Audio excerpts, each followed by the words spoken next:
সার্জিস আলম সাংবাদিক M A Aziz বলেছেন, ছাত্রদের লেখাপড়ার দিকে কোনো মনোযোগ নেই, খালি আছে টাকা কামাও আর বিয়ে করো।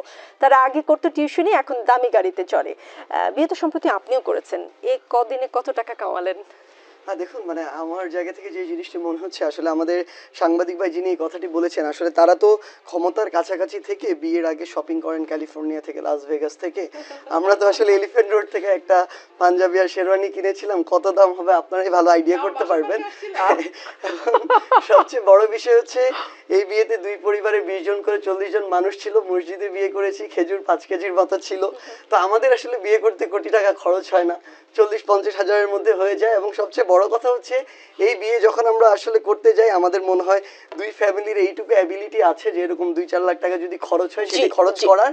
তো সবচেয়ে বড় কথা হচ্ছে তারা হয়তো তাদের জায়গায় আমাদেরকে মিলিয়ে ফেলছেন, এই জন্য মনে করছেন যে এরকম একটা ছোটখাটো বিয়ে করার জন্য আমাদের টাকা কামাতে হয়। তবে আমরা এটুকু তাকে নিশ্চয়তা দিতে চাই, আমাদের পরিবার আগে থেকেই, আমরা যদি মিডল ক্লাস ফ্যামিলির হই, ওইটুকু সামর্থ্য আছে যে 2-4 লাখ টাকা খরচ করতে পারবো।